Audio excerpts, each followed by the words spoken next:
welcome to On My Couch. So the plan behind this session is Sue and I, as my co-hosts, we meet really interesting people and want to talk about interesting topics in a really relaxed way. Hence, we're on our couch. So we're joined by Sarah Franklyn. I'll introduce Sarah in a minute, but Sarah, thank you so much for joining us. So good to see you. And as I said, really the intent is to learn more about a topic, and hopefully Sue and I then bring it to life in our respective work. So what I do is I'm the founder of OMC Group, and what we specialise in is helping people work better together.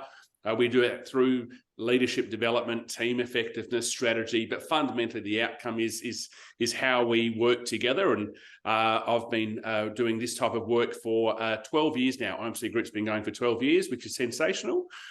Sarah's going to talk to us a little bit around, the community bank model and social enterprise and data. I mean, if in line with that sort of the concept of stats and data, are there any stats that would help to summarise your 30-year career?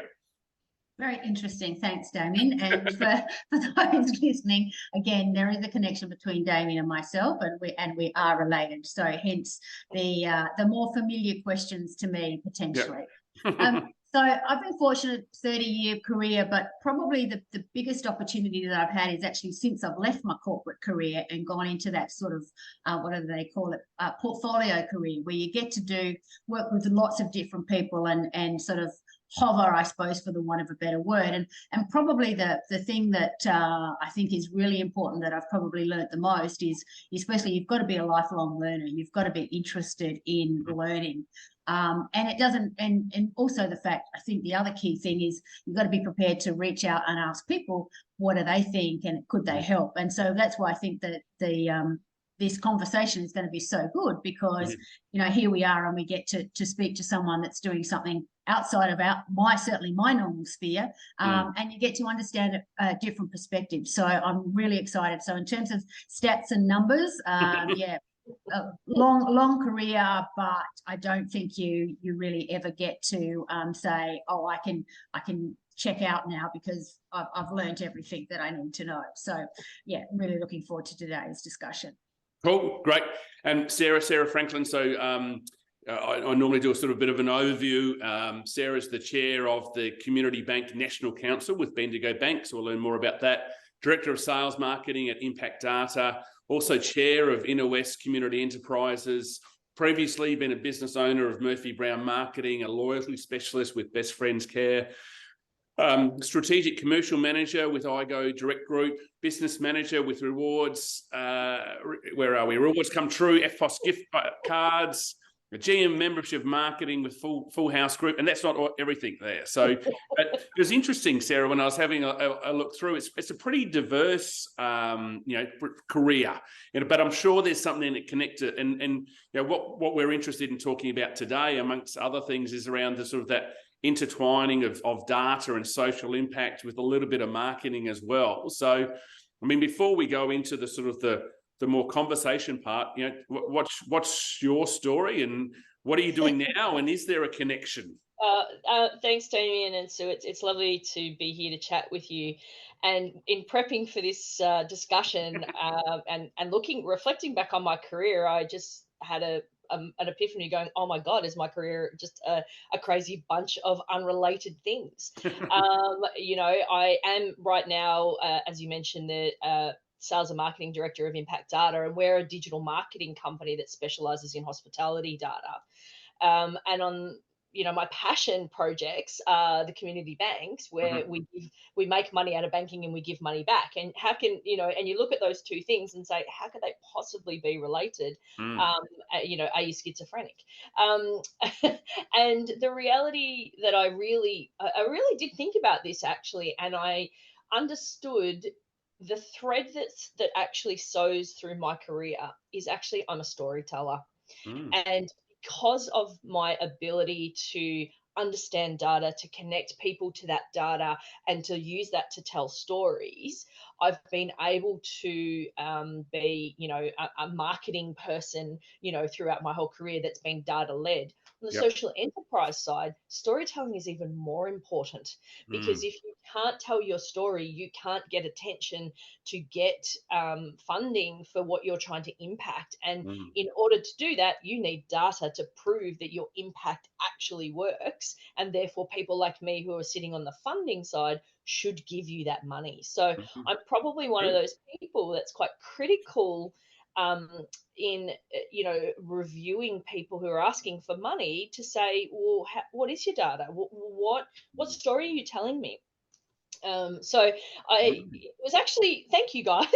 You made me reflect on my career. Good. And I back in the early days, my career sort of topped out. I actually started as a blackjack dealer of all things at Crown Casino, and every job after that, my grandmother couldn't figure out. So this is. I would be able to go back to her and say, Nan, it's okay. I'm a storyteller. That's what I actually am. So I finally figured it out at the ripe old age of 50. Perfect. In the interest of full transparency, I should also declare I'm the chair of Life Education Australia. And if you don't know, Life Ed, people generally know Healthy Harold. He's our mascot. And so in asking you these questions about Bendigo Bank, I just want to make sure that we've cleared the air. This isn't an on-air sales pitch, all right? But I am going to be very, very interested in the answers that you give, because we often come up against this, well, tell us about your impact. And it's one thing to say, tell us about your impact. It's really hard sometimes to actually measure that. And some people like numbers and some people like it. But by the by, tell us about the Bendigo Community Bank. What's the National Council? How has it evolved over time? And what does your sort of focus look like, and what do you look for? Great question. So Bendigo Bank Community Bank started 25 years ago, and we just celebrated our 25th anniversary last week with 579 of us gathering in Bendigo. It was started by a visionary man called Rob Hunt, who was the managing director of Bendigo Bank at the time. Lots of communities were being threatened because banks were leaving town. And this was back in the 90s, when banking services meant a town survived. You needed to have money because people came into town to do their banking, and then they went to the supermarket and the newsagents, and they did everything else. When the bank moved, so did all of that revenue. So banking services in those days were critical to survival. So a bunch of farmers in the Wimmera, in Rapanyup and Minyip said, right, we're not happy with this. We've got to do something about it. So they went to Rob Hunt and said, Rob, what if we create a franchise? What if we put all our money and we get shareholders together and we create a franchise of your bank? And Rob, in his genius, said, absolutely, because our belief is that we feed into prosperity, not off it. And that has been the ethos of Bendigo Bank since it started way back in the gold rush. And fast forward 25 years, we impact 300 communities with our footprint of community banks. We have invested $320 million directly into those communities. And our job as community bank directors is to take the revenue that we make from our partner, banking with our partner, Ben, as we call them, and reinvest it to create resilient communities. And that is everything. That we run the gamut of life education services such as yours, Susan, to sport, health, infrastructure, aged care, you name it. Every single community has the ability to self-determine what it is that they need. What we've seen, and we're National Council, which brings all the community banks together to represent them to our partner, is that we actually need to think about our investment strategy collectively so that we can understand our impact. Because at $320 million, I could probably point to 200,000 projects that we've impacted, but we can't tell that story. We can't actually have our seat where we belong at government, at philanthropy, as the most impactful social enterprise in the country. And that's because we don't have that storytelling. So one of the realities that we came to over the last year or so at National Council is, one, people don't understand us. So going through social enterprise accreditation at our community bank level is really important, because we're actually social enterprises. It's just that didn't exist 25 years ago. So getting some paperwork. And the second element of it is understanding our impact so that we can tell our collective story. And one of the great examples we had is food security. Now, Australia, there are pockets of our community that are going through serious need at the moment with food security. I live here in the inner west of Melbourne, and my neighbours in Footscray, we have never had more need for food security. So when I looked at how we're delivering this nationally, Bendigo Bank, our partner, they support Food Bank, the national organisation that distributes foods to local food hubs. Every single community bank I spoke to delivered food security requirements in a bespoke way, because that's what their community needed. And what we don't have is the bit that joins it together to tell the story. So that's really where we're going now. Cool. And so did you want to jump in? No, cool.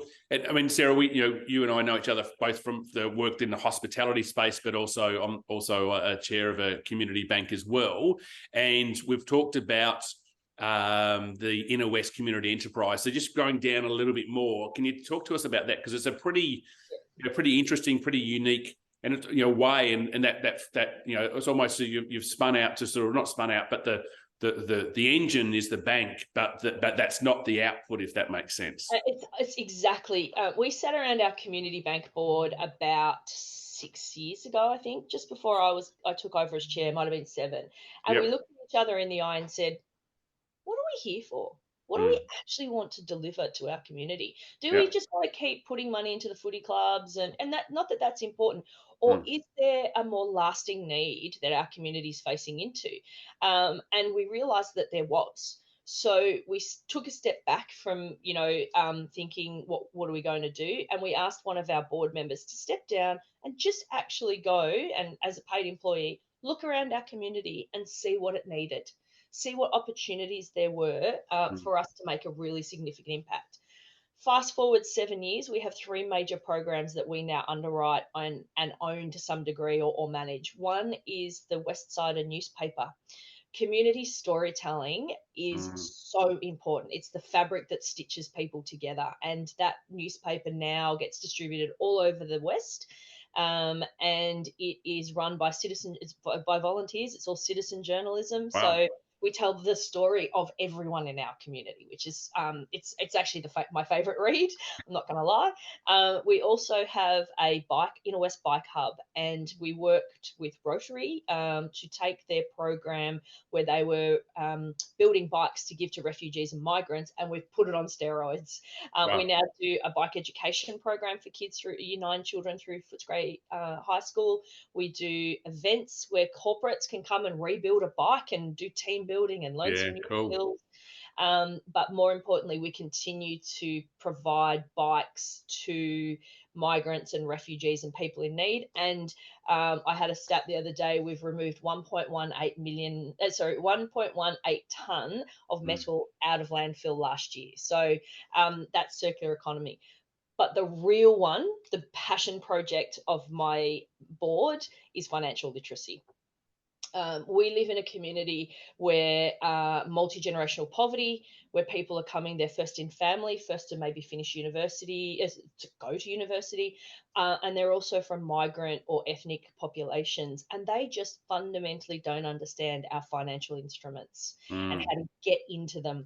So for me particularly, financial literacy is the most important legacy I believe our board can leave, and so we've built a program in partnership with Victoria University called Money Mentors, and we're now rolling that out. At the moment, we're rolling it out to schools, and we're about to launch our Job Starter program for employers to deliver to their young employees, apprentices, and things like that.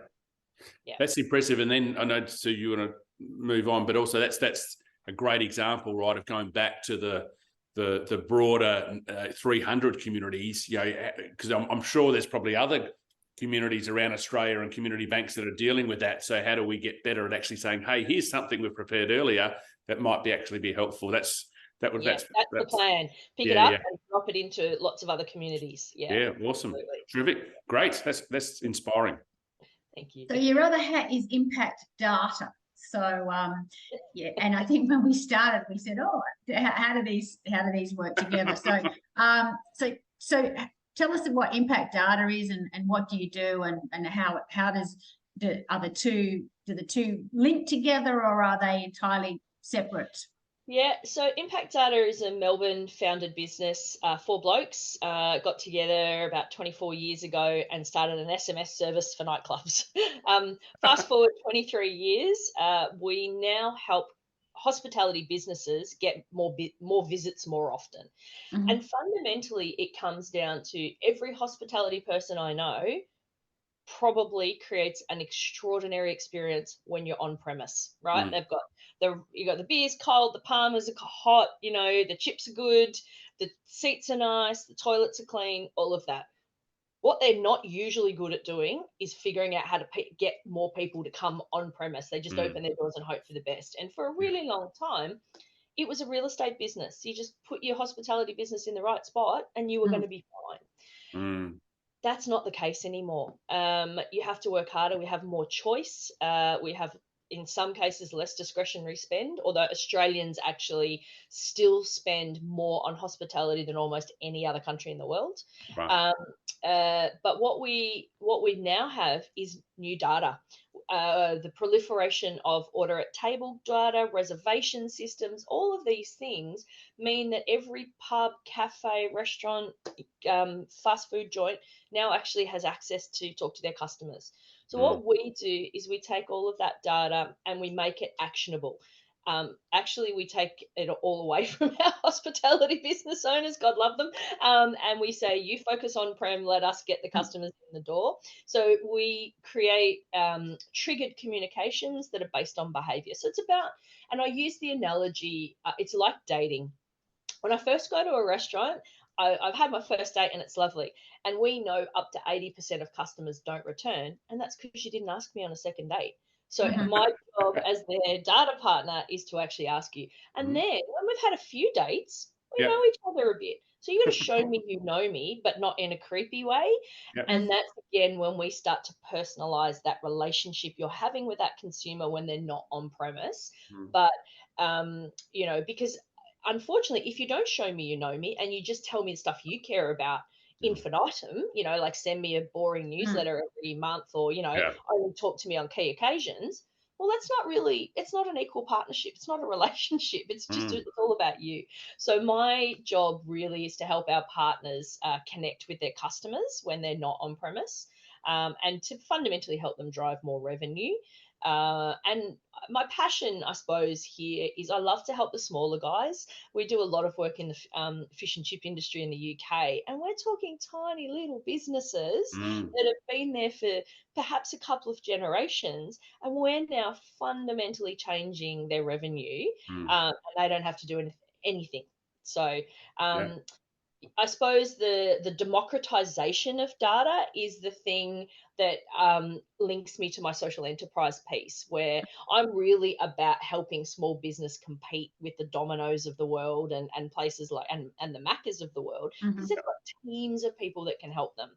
And on the social enterprise space, I just want everyone to have a fair go. Yeah. So that's probably, democratization would be the thing that links them together. Links together. And is it like a software as service model? So yeah, Yeah, so yeah. So they subscribe basically. correct. Yeah. It's if you've heard of MailChimp, Yep. it's like MailChimp, but it's on steroids and Mhm. it's specific for hospitality.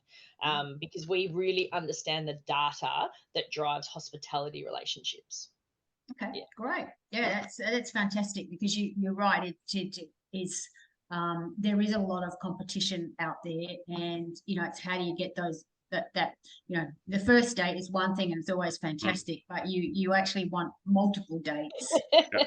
Absolutely. Yeah. Yeah. That's why we And get it's to visit. and it's interesting when we were at the national conference for the community bank last week, and we had a social demographer there, and then talked about the sort of the changing nature. And I'm just looking for connections. They may or may not be there, Sarah, but that historically we had a connection around geography, which is the pub. That's whereas Yeah. now, and so that was That was the second. That was 42% of people still find connection at the pub. Yeah. Whereas, and she also talked about the fact that geography connection is less important to the younger generation now. It's more about I'm connected with my community, and my community is not necessarily about my geography. My community Yeah. might be about my interests. So there might be a connection. I'm just thinking there's a connection there with what you do, right? It's around actually how do you tell the story? So then that's my community. So then I will travel to that hospitality venue because Yeah, it's you know, we're becoming more tribal. You know, the reality communities of interest is, you know, is the term where and you know, I belong to many tribes. I belong to the tribe of Yarraville where I live. You know, I belong to the Collingwood Football Club tribe, and you know, and all of those sorts of tribes. And I have connections with those people because of that. And really what data can do is help you tap into those communities of interest and talk to them when you're not in a geographic way. So you know, I was chatting to a restaurant in just an hour south of Queenstown in New Zealand this week, and he was saying we're quite a destination location. You know, it's part of the whole Queenstown, you know, beautiful tourism place in New Zealand, in Wanaka. And he was saying, but people want to keep a connection to my town. You know, they visit once and they might not come back for a couple of years, but they still want to know what's happening. They still, you know, they've still got that lovely sense of what they experienced when they were there, and they want to keep that connection. And what that means from a data perspective and a storytelling perspective is we might only talk to them once or twice a year, but we want to do that because when they know that their friends are going to that town, they go, oh my God, you've got to go to this restaurant because it was so good and I had a beautiful experience. Because we want to stay top of mind and remind that consumer that they should keep telling the story because of that, of their experience. So it's about dialing up or dialing down, really, the nature of the communications you need to have with people based on their behaviour. Yeah. Okay. Cool. Sue, I might have taken us off task a little bit. Do you want to? I was going to say, so is that where the obviously you had some roles in loyalty. So is this, how does this the loyalty piece play into all of this? Loyalty programs in Australia, we love them. We're on average, I think we belong to about 6, which I think is about the highest in the Western world. And you know, Australians have been really good at loyalty. It's been driven largely by the airlines, right? You know, and I would argue with my mate Adam Posner, who's Australia's former loyalty specialist, that sometimes that's it's a handcuff rather than a loyalty program. You're sort of forced into that. Where I've really tried to, I suppose, work my career with loyalty is get leverage. Almost many businesses in Australia have a loyalty program and they're very passive about it. They actually just tell people, oh, you've got points. You know, no, it's got to be more than that, you know, because otherwise, what's, you know, big deal. I get a free coffee every 10 coffees, you know, a good relationship with my barista, I'll get that anyway, you know. So what are you doing for me that's different? And I've always sort of had a passion about trying to understand where loyalty programs are working, where they're not, what we should be delivering. I originally came from the member benefits space, which is the precursor to loyalty, when lots of large organizations give free stuff to their customers, members, staff, you know, to keep them engaged. And then I sort of evolved into loyalty. Where I'm at now is that fundamentally in hospitality, you can have a full-blown loyalty program without actually having a loyalty program. And that's just because of the richness that you can get from data now. So with booking data and order at table and point of sale and all of these things, we can actually understand Damien's behavior when he visits, how much he spends, without actually having that overhead of points and a loyalty program. And that makes it actually that much more accessible for all businesses. So for the first time in really hospo history, businesses are starting to own this data. And now they're looking around going, oh, I think my mate down the road, he's doing something good with data. What should I be doing? And so it's really, ironically, I've kind of, you know, in the middle of my career really focused on the big end, the loyalty program. And now I'm like, nah, don't worry about that. We're actually just going to create a relationship, an enduring relationship that's based on actual understanding and my behavior, and to hell with a loyalty program. So yes. Well, I mean, Sue talked about that, like, you know, as you learn and you evolve, right? So that's what I hear you saying, is that we're learning as there's a whole number of factors, come in and give us deeper insight. So maybe if we jump back a little bit, because we've talked about, you've got multiple hats, right? And we talked about the community bank model, and you use the phrase social enterprise. Yeah. Just what are we talking about there? Because it's a hot topic, if we use that simple label. But if we're talking about social enterprise, what is it? What's the current state, and what's the future state, if that makes sense? So social enterprise is, in pure terms, profit for purpose. It just means that more of your profits are going to a purpose than to your shareholders. That's the technical definition. So think thank you water. The fundamental thing that they do is actually use the proceeds from the products that they sell, which obviously they've got away from water bottles now because that's not great. But they sell other products. And the majority of the profits are given to assist a social need. Now, I think in their case it's environment, but it means that there's a social need that is benefiting from your business. The reality is that consumers, young consumers, and the emerging generations that are going to put us all out to pasture, they care about environment, community. They're very ironically, they're not necessarily connected to place, but they care about place. They really, really do.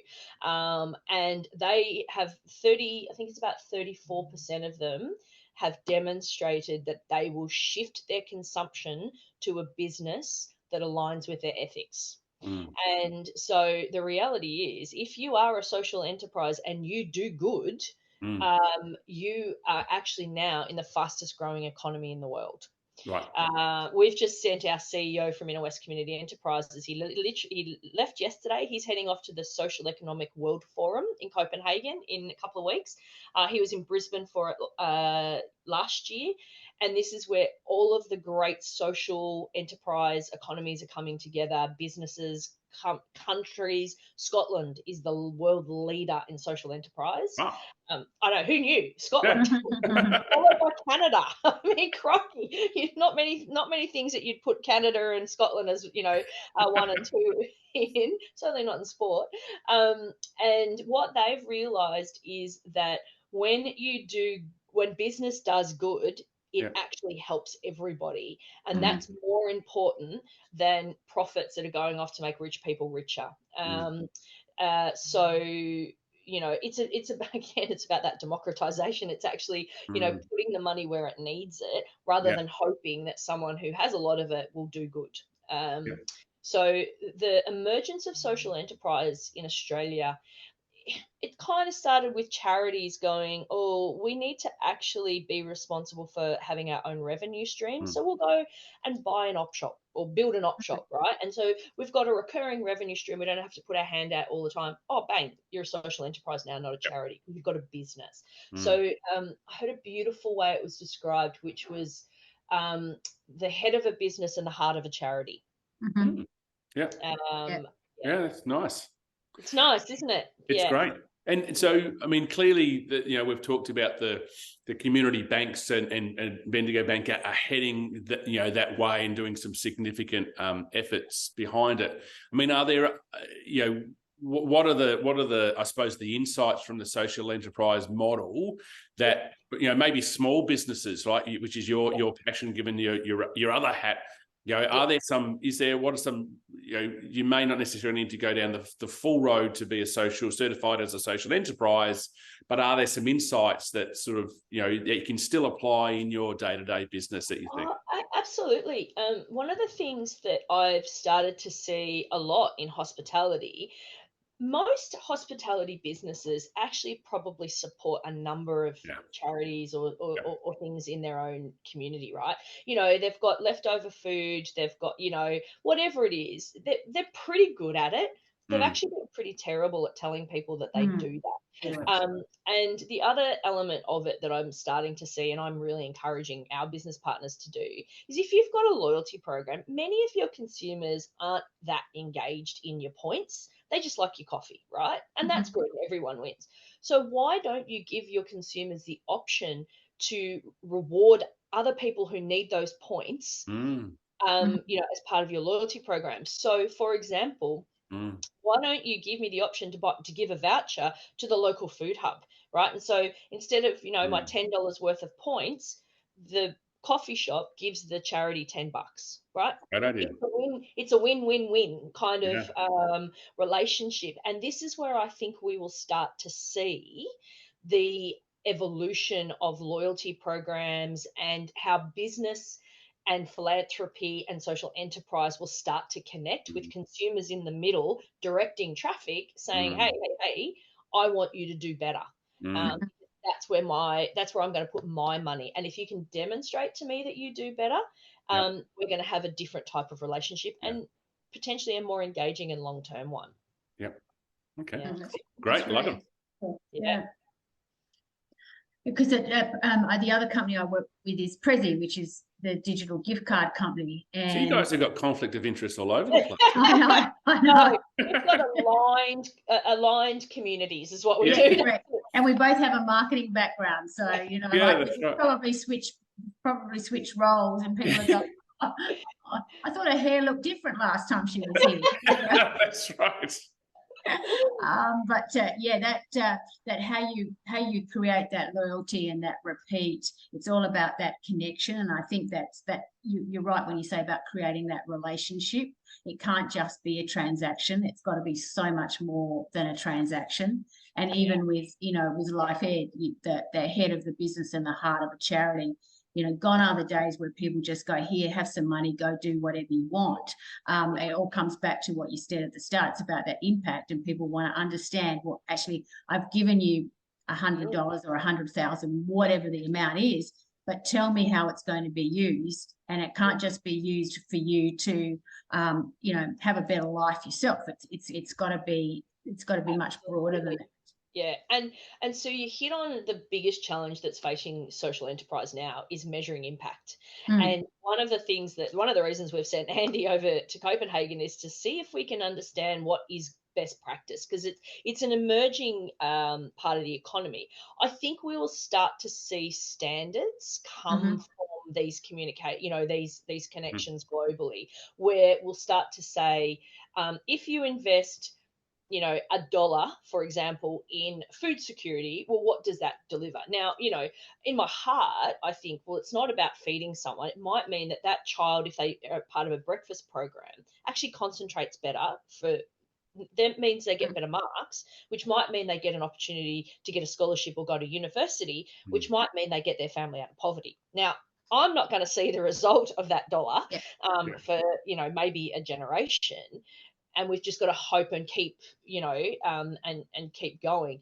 But it's that combination of what does the data tell us that we're doing, but also measuring the impact that it's had on people, asking them what happened afterwards.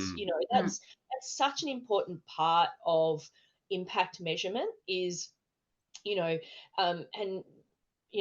the more extreme end of the scale where we're in, climate disaster or, really terrible things that are happening to people, and you ask them, what happens when. So one of the community things that, Damien, I'm sure your community bank is involved with as well, is Esca Bags, right? And that is an organization. You can walk into a community bank and say, I need an Esca bag, and that is an escape bag because you're escaping domestic violence, right? So no questions asked. The team just grab a bag and hand it over to you, all right? And you walk out quietly, and then hopefully that gets you to the next point.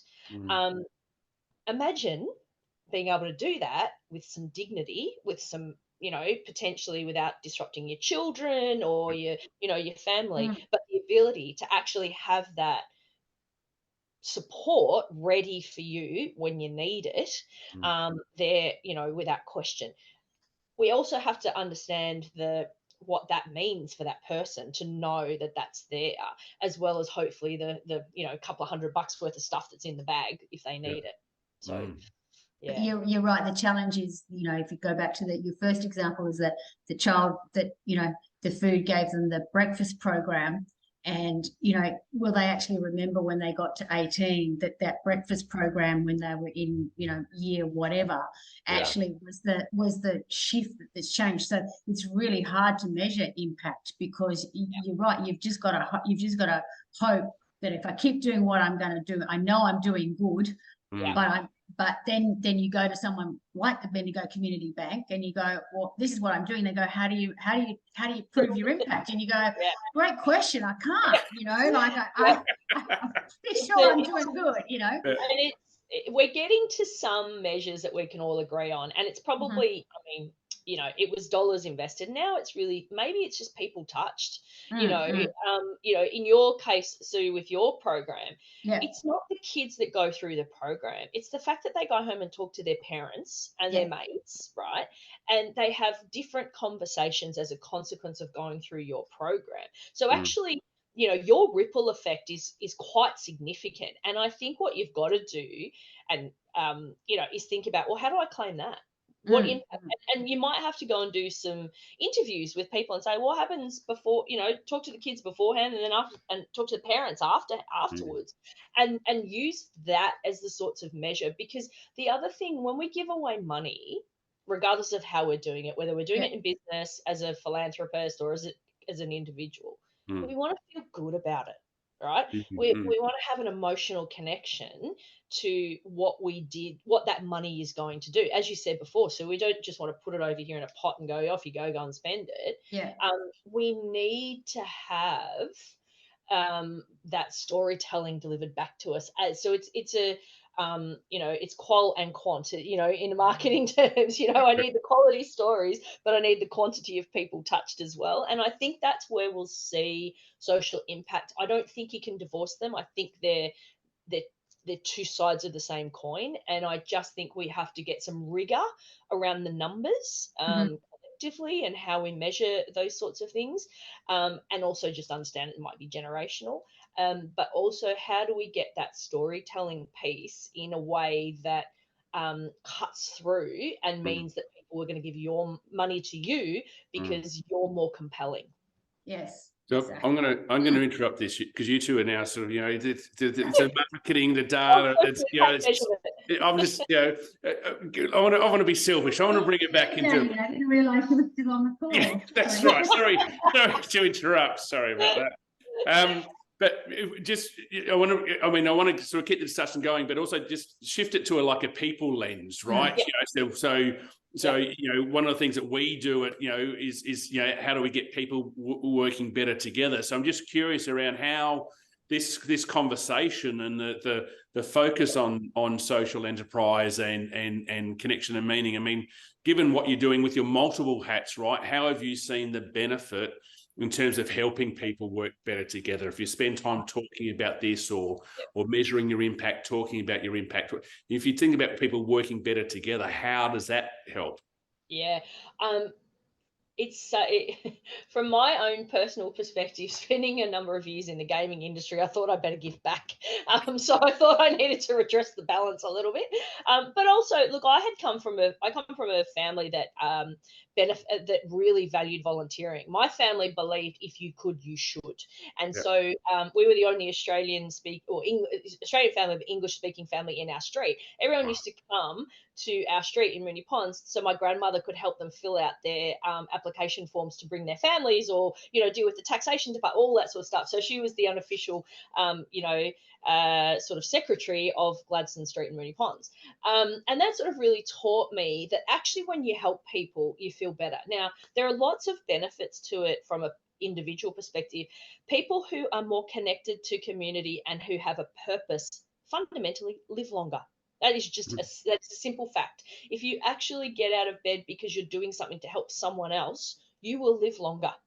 The benefits of we before me are fundamentally what creates stories and connection. And so if you put that lens into an organizational view, it's the same thing. So, you know, for example, I use the example of the guys at Food Bank who do a great job. They have corporate team building days where you take the day out of the office and you go and you pack food for other people. And you know what? That's a bloody humbling experience. because you might be in a nice white collar job doing pretty well for yourself, and then you're actually going and packing pretty basic food groups to actually feed a family. So it's actually about really remembering that, you know, sometimes what we do is not earth shattering, it's not changing the world, it's not really doing great stuff. So let's come back and actually find another purpose. What could we be doing together that actually does that? So we've seen one of the great things that social enterprise make money out of is corporate team building days. It's one of the things, you know, is really fantastic. And I was a kid who worked at Macca's. We used to do it when I was 14. We went and painted Ronald McDonald House.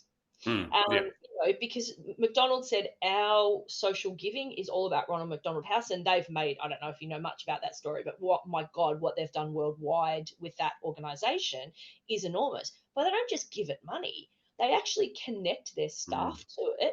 And that's how, you know, McHappy Day started and all of these other things. But they actually put their hand out and said, okay, well, the senior leaders of the organization would put on a barbecue, but you know what, everyone else come and do a handy day, you know, and just have, you know, a working bee. So if an organization, and that was crikey, that was in the 80s, you know, so they were thinking about that back then. And let me tell you, you know, and Damien, you and I probably agree, you know, culture eats strategy for breakfast, right? If you want to create a cohesive culture, then give everyone else something to care about. And that is such a truth, I think, in an organizational lens. Awesome. Thank you. I was really hoping that's what you'd say, because that's certainly, you know, there's a bit of confirmation bias coming through from my perspective. So, hey, Sarah, I'm really conscious. This has been a fascinating conversation. So thank you so much. So I always ask you this question. You know, I'm sure you've got a lot, but is there a highlight out of the conversation today? Actually, the highlight probably. Oh, sorry, Sue, that was for you. No, you go. And also I want you as well. So I was coming to you next. Sorry. Give us your highlight. You go first. It was actually in prepping when I actually had to go and look back at my career and say, does this all make sense? And the realization, I've been called many things in my career: a technologist, a marketer, a loyalty specialist, a business development manager, you know, a chair, whatever. But at the fundamental core of who I am is a storyteller. Awesome. And when you tell stories, you connect people, and that's my passion. I love to meet new people, and this is another example of that. And one of the things that my passion when I meet new people, and you've both delivered on this today, is I need to learn something from every person I meet. That's my thing. And when I get to do that every day, that gets me out of bed and go, oh, who am I going to meet today? Who's going to tell me something that I didn't know yesterday? And it can be the smallest thing, or it can be something like, you know, Susan has talked about today about Life Ed, and you go, oh God, you know, I haven't thought about Harold for such a long time. And I know what an impact he's had. I'm going to go and think about that. And is that running in my community? So that's, thank you. I appreciate that. Great. Good. Sue. And sorry, for me, probably the last thing, I love that we before me. I think, you know, it's a lovely little, you know, 3 words, we before me. And I think that doesn't matter whether you're in business or you're, you know, doing something in your community or what have you. If that's your mindset, it suddenly makes everything else, the peripheral, what's important comes to the fore, and what's not important just disappears. So yeah, thank you. We before me. Yeah, terrific. And Sarah, Sue, thank you very much. Another episode of On My Couch. So we push this out via LinkedIn. We're also on Spotify, which is super exciting as well. So so thank you very much for Sarah for being on our couch, and Sue, great to see you again.